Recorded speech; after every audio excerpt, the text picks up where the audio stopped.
Lui, il est un habitué de ce plateau, déjà la deuxième fois, oui, exactement, depuis près d'un mois, que l'aventure des libres penseurs a donc pris son cours du côté donc de Dash Télévision. C'est Étienne Séfric Sintat qui est le secrétaire général du PRPC. Il nous fait l'honneur d'être avec nous ce matin, mais surtout ancien franquiste, celui-là même qui, a encore quelques années, pensait que Franck Emmanuel Biya devait être celui qui porte le flambeau. Merci et bienvenue, Franck. Je vous ai dit Franck Emmanuel. Bon, en tout cas, il y a toujours à l'intérieur. Étienne Sintat, bonjour. Bonjour, monsieur Onambele, bonjour à tous mes companélistes, bonjour à tous les téléspectateurs de Dash Media ce jour.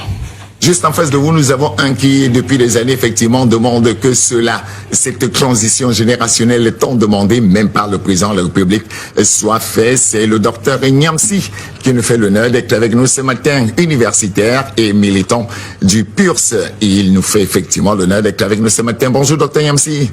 Bonjour cher Onambele, bonjour à mes co-discutants, bonjour à vos milliers de téléspectateurs à travers le monde. Nous sortons des résolutions d'Addis Abeba où en Éthiopie, l'Afrique a été au centre des préoccupations. Et ces préoccupations majeures nous amènent à dire que la jeunesse qui doit oser est la jeunesse camerounaise, issue de tous les bords politiques, que ce soit même le parti au pouvoir. Et il faut que les jeunes prennent par exemple la place de M. Timiévouna comme trésorier de leur parti. Il faudrait que les jeunes deviennent SG à la place de Jacques Kouité. Il faudrait que des jeunes prennent le Sénat. Il faudrait que les jeunes prennent l'Assemblée nationale. C'est de ça qu'il est question. C'est le renouvellement d'une classe politique au Cameroun.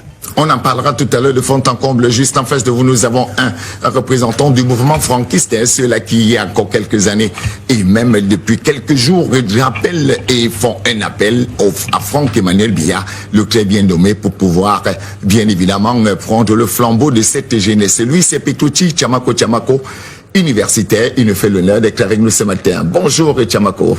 Bonjour, monsieur Onambele. Bonjour, chers copanélistes. C'est vraiment un plaisir de participer à cette émission et j'emboîterai le pas de mon copanéliste, docteur Nyamsi, qui parle d'une succession générationnelle. Et moi, je pense que la place de la jeunesse est de plus en plus demandée par la population dans son entièreté.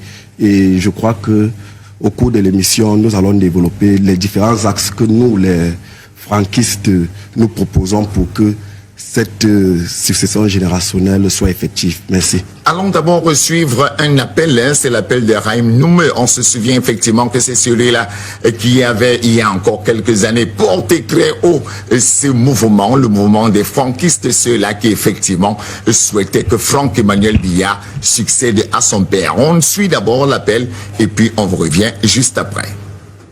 Vous savez, nous n'avons qu'un seul pays. Le nôtre, c'est le Cameroun. Et il est du devoir de tous. Il est de notre devoir de nous battre pour la préservation de ces acquis à nous légués par nos parents.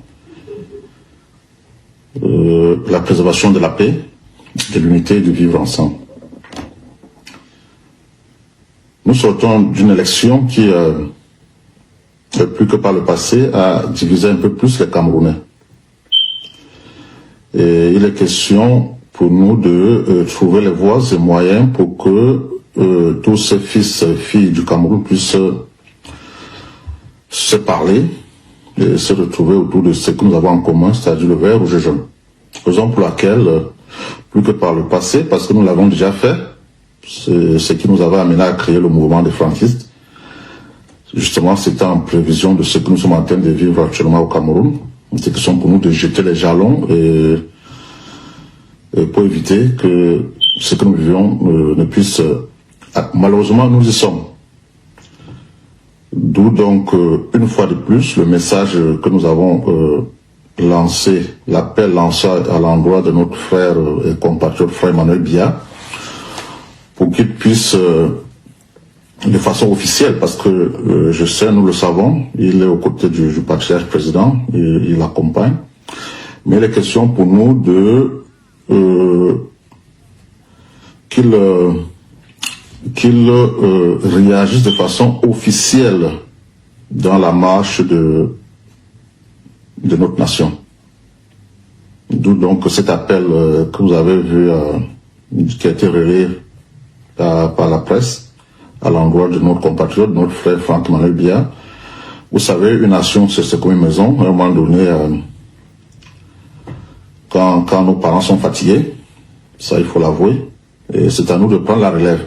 Donc, Franck Emmanuel Biya, mon cher frère, nous sommes de la même génération. Vos qualités ne sont plus à démontrer. Nous savons ce que vous pensez de votre pays. Nous savons votre degré de patriotisme. De grâce, s'il vous plaît, nous voulons entendre votre voix. S'il vous plaît. Clotilde Tchamako, est-ce que cet appel lancé par Raïm Noumé, qui est votre leader au niveau des franquistes, est-ce qu'il n'arrive pas tard? Je dirais non. Pourquoi? Parce que le MCFP est un mouvement qui est déployé depuis, pour déjà commencer. Et dans la petite histoire, parlant de moi et M. Tchamako, il y a de cela 8 ans, j'ai commencé dans l'arrondissement, comme militant dans l'arrondissement de Bembis, village natal de ma mère, que je tiens à saluer, et à saluer également mon père, M. Tchamako, qui va fêter ses 70 ans demain. Ensuite, je suis venu au niveau de l'université, comme je suis universitaire, comme vous l'avez si bien dit, où j'ai gravi les échelons, et aujourd'hui je suis secrétaire de la coordination régionale du littoral. Pour dire quoi? Pour dire que le mouvement existe, le mouvement a existé, et le mouvement continue à exister. Et l'appel